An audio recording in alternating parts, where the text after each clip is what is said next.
Each candidate will be given 2 minutes to answer each question. The questions will alter between the candidates, and we ask that everyone remain respectful as each candidate gives their answer.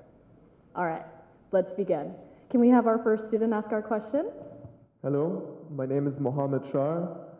I'm majoring in construction management, and the question is, the cost of living in San Jose has skyrocketed to over 80% of the national average over the recent years.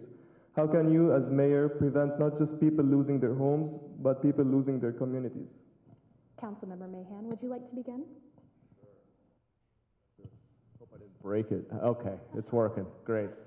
Yeah, thank you for the question. I think there's no greater challenge facing our community than displacement, high cost of living, which is really driven by high housing costs. When I came back to San Jose as a public school teacher, we lived 4 teachers to a house just to make the rent. And so I know what that feels like. And it was tight every month.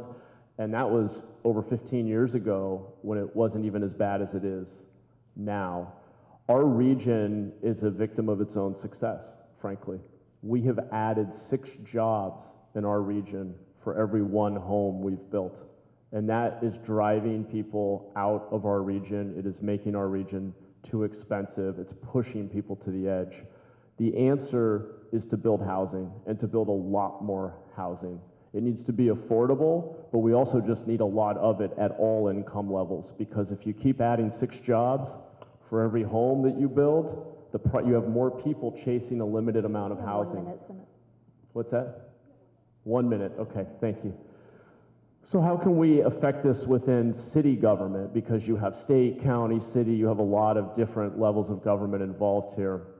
One of the best things we can do to reduce displacement and to make our city more affordable is to speed up our permitting processes, to streamline the review process we go through for clearing environmental issues and historical preservation. Part of the challenge is just building in our city is so slow and so expensive that a lot of people who want to build housing here can't even get a loan from the bank to make it work out. And so we as a city need to be really friendly to that investment. We need to simplify and streamline our permitting processes, and we need to get a lot more housing built, particularly in downtown, smaller and taller buildings that are more affordable by design with more shared amenities, more like dorm style living. We're gonna have to get creative and really push ourselves to build the housing we need. Thank you, Councilmember. Supervisor Chavez, your response? Thank you. Thank you very much for the question. I want to just say that one of the most important things that we're all experiencing, most families are experiencing, is we're spending way too much of our income on housing. So for many in our community, we're spending well above 50%. For folks that are becoming homeless, almost 100% of their income is going to paying for their housing. So what do we do? Well, when I served on the city council 16 years ago, we made a goal, and our goal was to build 10,000 units of affordable housing. And the reason that was so critical is that we know, and all of us understand this, that unless we have enough housing that people can afford to live in, not only are we going to be putting incredible pressure on all of our families, but we're going to increasingly continue to have people become homeless in the first place. So first, we have to change some of the rules. So when I left the city council, there were some new rules put into the general plan that dropped the amount of housing we were permitting by 25%. Over that period of time, thank you, over that period of time, what that meant is we lost probably about 10,000 units of housing. So we've got to make sure that we're making these rule changes as quickly as we can so we can get people building again. The other opportunity we have is this. We are looking at all kinds of places to build affordable housing. One of those is that if you look along the transit alignments in our community and look at transit hubs, the Valley Transportation Authority owns about 200 acres of land. VTA was going to sell that land, and myself and some of my colleagues encouraged them not to do that, but to build on top of it. So now we're building affordable housing and jobs. The more densely we build, the more cost effectively we can build, and we absolutely need to build extremely low, very low, and low-income housing, which requires subsidies to do that. There's really no other way around that, so that people have an opportunity to live in our community. There are other, oops. Thank you, Supervisor. Thank you. May we have our next question?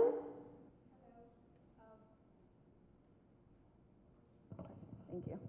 Hello, my name is Valeria. I'm a business administration major, and the question is, at San Jose City College, some students identify as homeless or need reliable sources for basic needs. What are some ways you can improve community resources to assist their needs? So I'll start Yes, this ma'am. time. Thank you. Thank you for the question.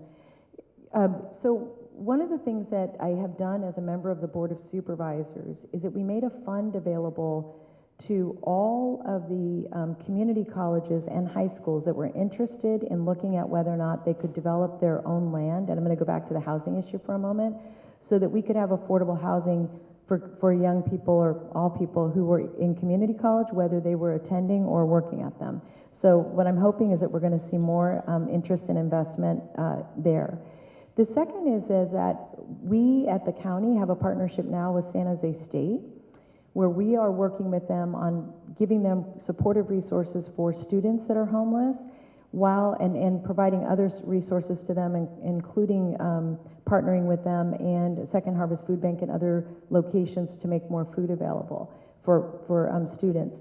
I know that you have your own center here where you're now being able to take in students and be able to get them the services they need. And what I would say is that it's really important that all levels of government are acting together to provide support to our students. And that way, what happens is we don't have a student who needs to go to 4 different places, but can use the one-stop shop that you have here, but to beef up those resources so there are more of them. I have a little bit more time. So let me just add one other thing.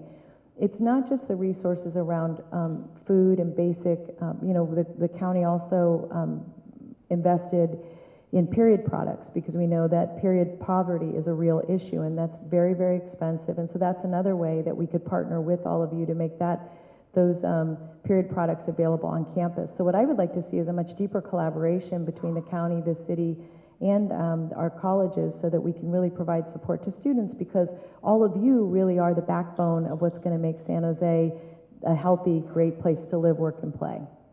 Thank you, Supervisor. Councilmember? Thanks for the question. No one in our community should be homeless, and certainly not any of our young people going to school and trying to better themselves and have opportunity to have to deal with housing insecurity is not right. It's not fair. And I think there's the short term and then there's the longer term, because it is a challenging issue, especially when we see all this job growth and population growth and we're not building housing. So in the immediate term, there's some of the strategies that the supervisor mentioned that I know we are pursuing and need to beef up, and that's including a safe parking site. So I'm moving forward a safe parking site in my district right now.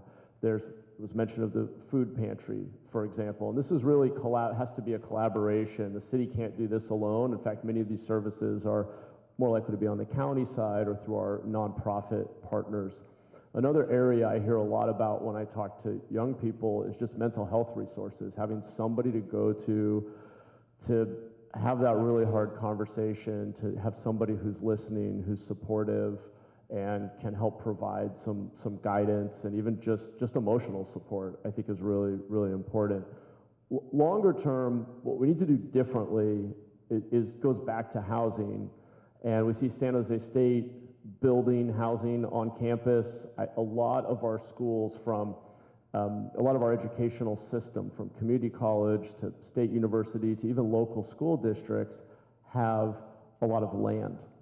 And so partnering with our school districts, and really as mayor, advocating in Sacramento to get more dedicated sources of funding to build housing on school land so that we can provide that discounted or rent restricted affordable housing to the students who are on that campus, I think is the direction we have to go in, but we have to be able to do that at scale.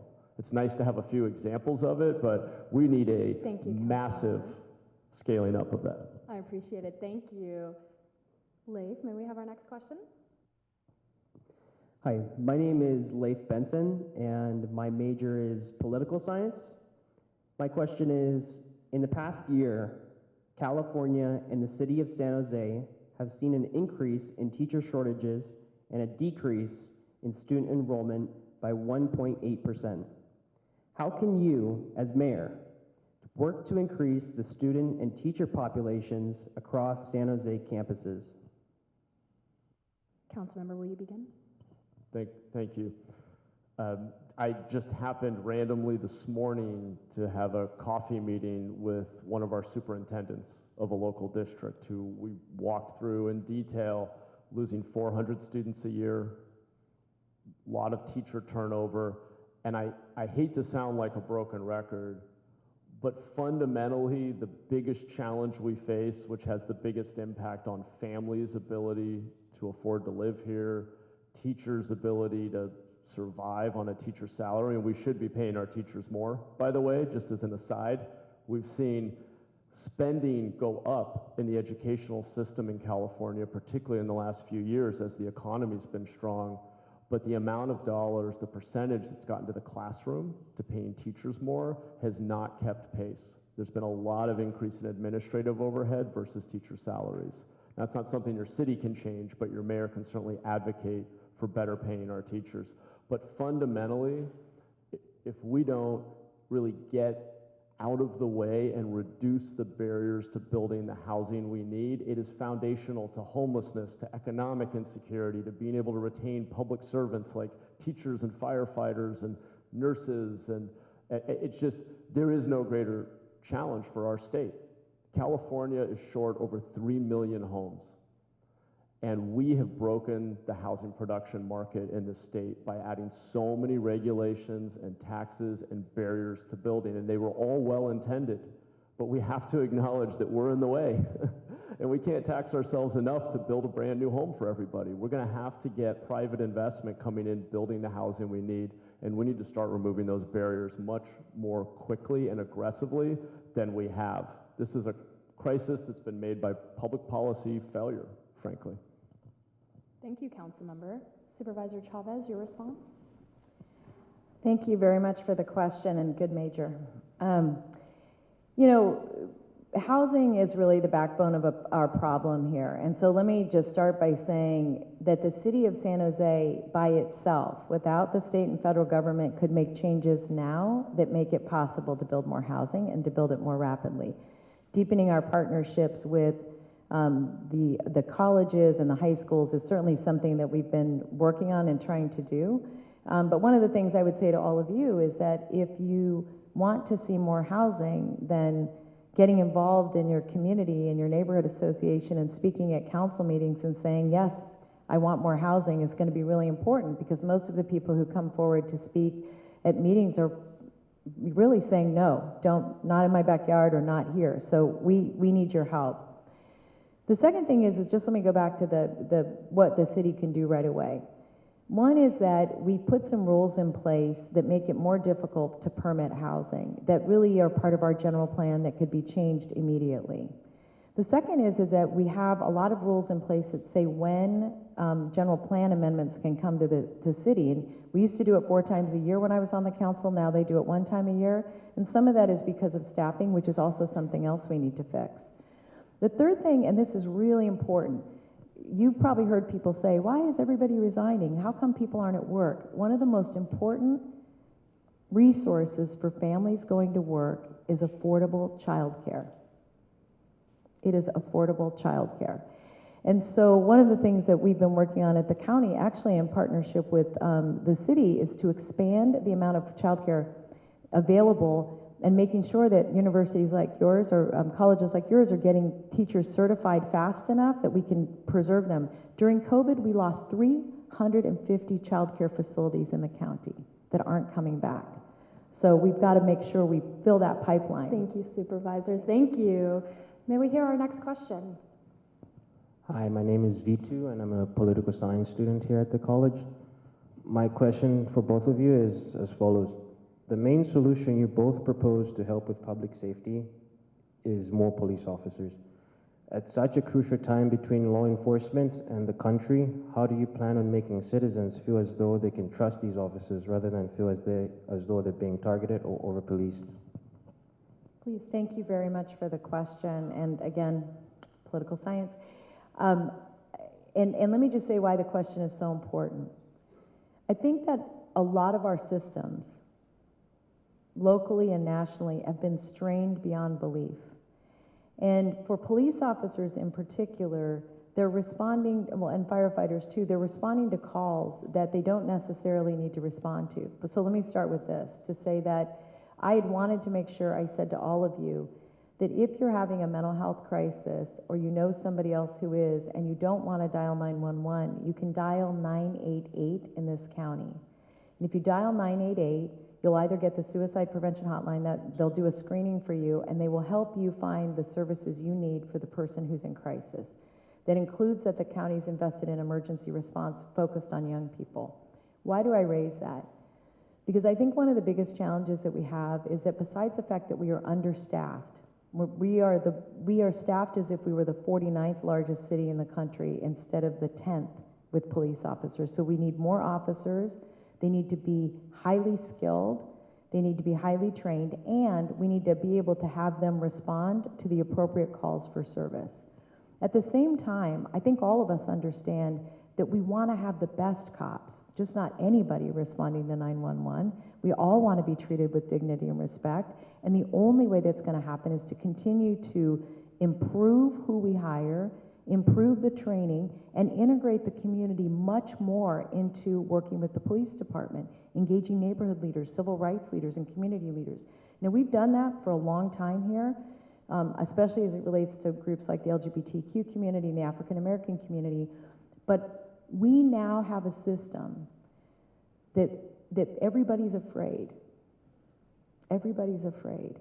And the mayor of the city is going to have to work with people until we can get and build up that trust in a way that people continue to dial 911 when they need the help. Supervisor. Yeah, thank you very much. Councilmember Mahan? Sure, thank you for the question, and I think the reality is policing is just one piece of what public safety requires, and the more that we can get lower in the stack and deal with education and mental health and addiction and all these other forces, housing availability, the more we can solve those problems, the less pressure there's going to be on the rest of the public safety system. The reason that I think both of us have proposed police staffing as part of what needs to happen is that we have just 11 officers in our city for every 10,000 residents. Most large cities have 20 to 40, and one of the most common sources of complaints we get is that when people do need help and they call 911, there's not always somebody on the other side fast enough, or there isn't enough of follow-up investigation, or we don't have the staffing levels, importantly, to do the community policing we want to be able to do with officers out walking around neighborhoods, building relationships, understanding what's going on in that community. And so to do good police work, we do need appropriate staffing levels, and there are a lot of reasons, from accumulated city debts to having a small tax base, that we don't have the level of staffing that we ought to have to do policing right. But I do not in any way think that that's the only answer to public safety. And in fact, I believe that locally, despite living in one of the wealthiest places on earth, we have failed our community in not providing the level of inpatient care for addiction and mental illness, and compelling people to come inside when they're not able to make good, rational decisions about their own self-care. And I think we need to be able to intervene and get people the help that they need, and that underlies a lot of our public safety issues as well. So it's not just about police staffing. And I'll just end on, I supported expanding the powers of the independent police auditor so the community can have faith that we will investigate complaints. Yes, thank you, Councilmember. Please, can we have our next question? Hi, my name is Tashaya Bryant. I'm a graphic design major. How do you think you can help revamp the city without gentrifying its culture? Councilmember, will you begin? Thanks for the question. I can tell you're a designer by your awesome glasses. Yeah, it's a great question because there's a trade-off. No public policy is straightforward and you do one thing and you get one outcome. There are always unintended consequences. So do we need more housing? Absolutely, we need a lot more housing. Is building a lot more housing going to change the character of our city? It will. There's no way around it. If we build housing, it will change. But I think we can do it in a way that's responsible, respects the people who are already here, creates space for the communities that are here. And so, for example, investing in community centers, right? So whether it's the Mexican Heritage Plaza or it's the Vietnamese Community Center, it's, having places where communities can gather, celebrate their culture, celebrate their traditions is really important. There's an example in Japantown now of a lot of new development. If you've been over to Japantown, we're starting to build, you're seeing more apartment buildings go in, and there's been a real fear of gentrification, but the city has worked with the business association and the developers to create space to keep local artists in some of these new buildings, and to make sure that we're really thoughtful and intentional about how we build. So those neighborhoods where we're seeing that ability to attract investment, to build the housing that we need, we have to be very hands-on with the folks who want to invest, the developers who want to build housing or bring jobs, and work with the existing community to shape and envision, well, what do we want this to look like?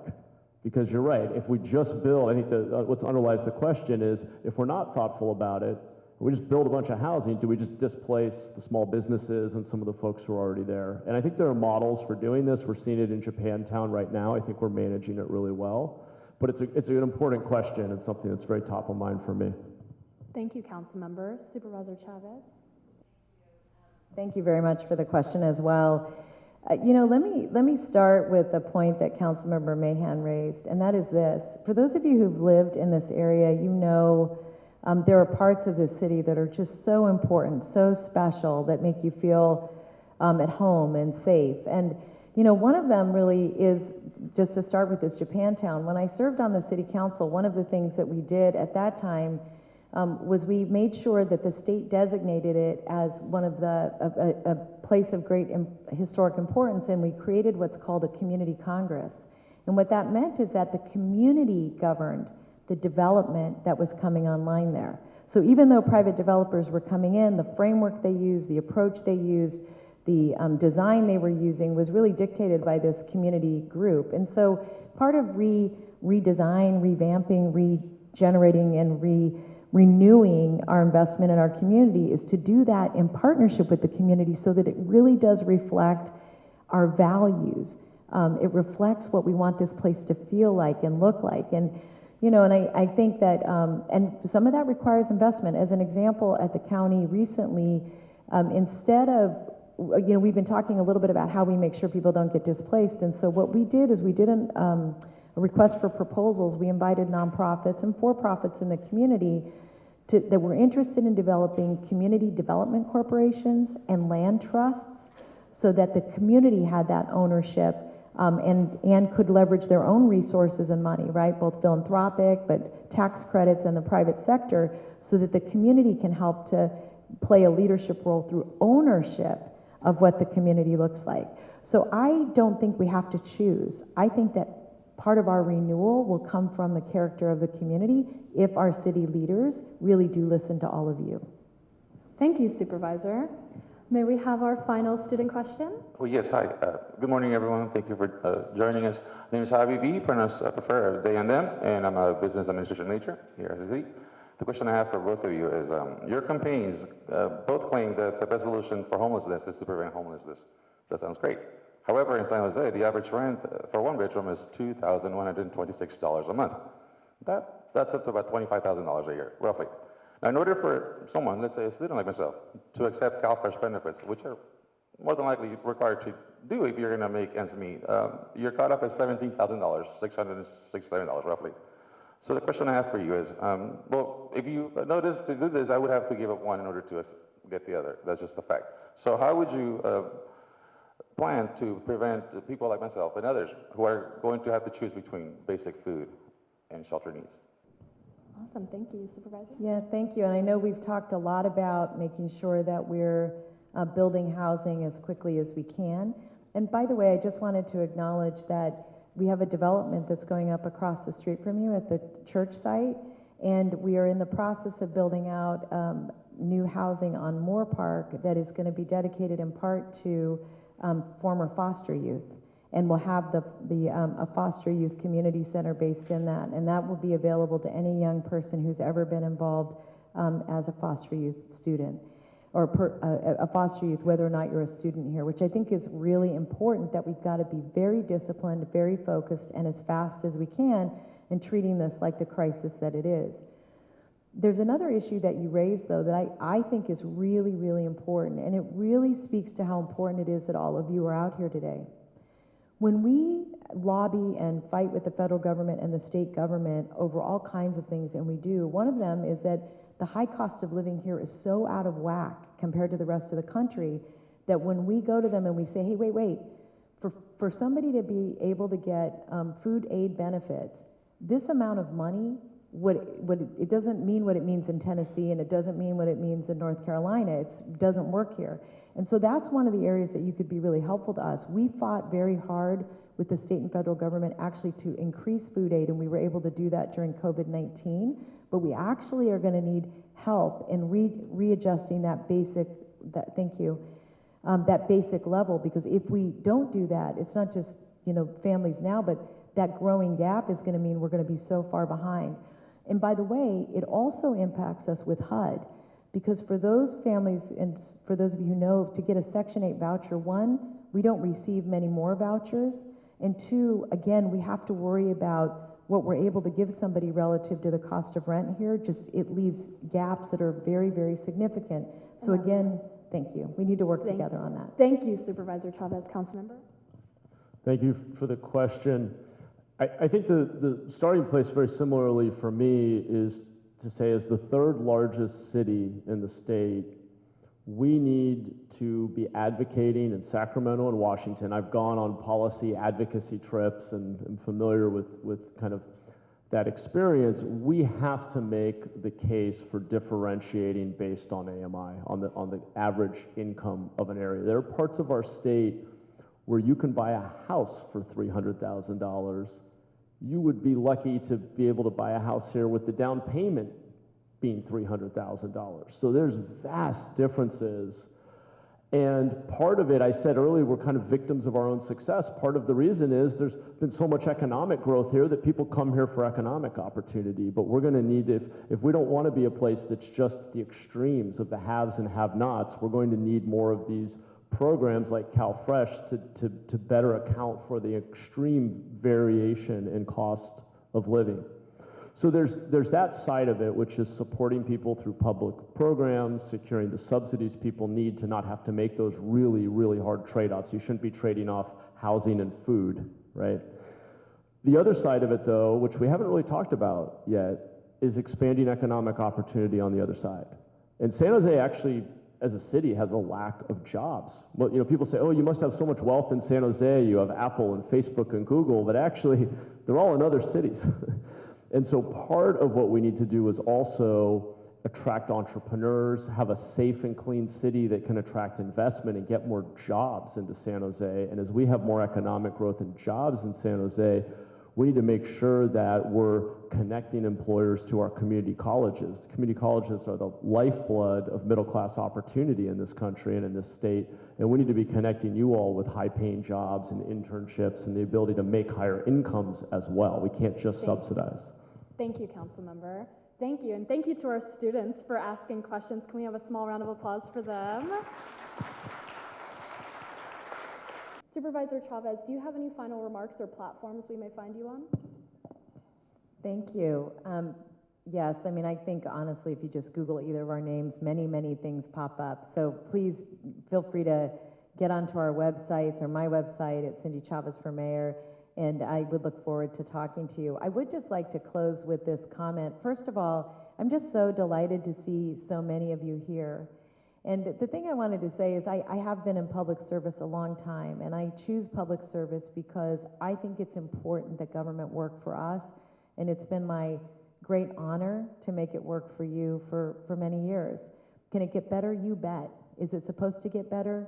You bet. How does it get better? Your engagement. That's really how. So thank you so much, all of you, for letting me be a part of today. And what I would just say is, just to wrap up here, is that, when I was younger, I remember going to rallies and people would say, this is the election of our lives. And I remember thinking, okay, this is it.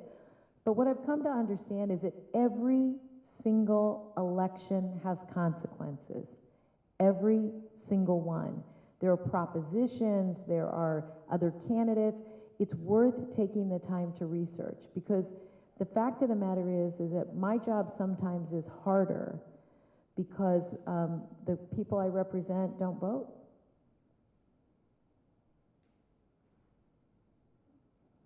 I'm just letting that hang out there for a minute. It really is hard to do the job without the support of the community. So get engaged, don't miss this opportunity. It's been an honor to be with you, and you can come volunteer, you can come be an intern. It's really worth learning on the ground how to make our community better. Thank you very, very much for letting me join you today. And thank you, Madison, you did a great job. Thank you very much, Supervisor. Councilmember Mahan, do you have any closing remarks? Thanks, Madison. You did do a great job. It's been great to be here with Supervisor Chavez. Thank you to our students for your great questions, and again, to all of you for being here. In terms of learning more about the campaign, you can go to our website, mahanforsanjose.com. You can also email me directly at matt@mahanforsanjose.com. We have some team members here today. We have over 50 high school and college students running our campaign, some of whom are in the room today. You guys are amazing. We have a super grassroots effort. We've been doing, neighborhood events and backyards and living rooms and coffee shops across the entire city. And would love to invite you to learn more, get engaged, ask me your toughest questions. We can have a longer conversation about the big policy issues.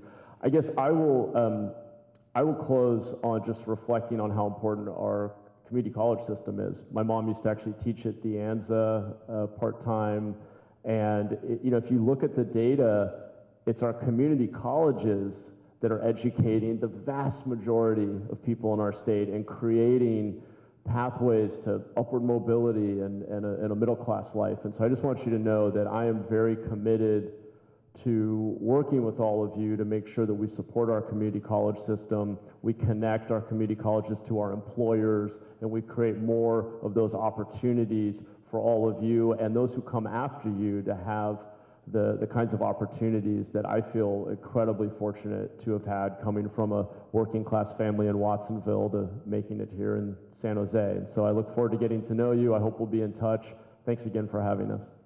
Thank you, Council. Once more, I would like to thank our candidates and their teams for joining us. Can we just do one more round of applause for them?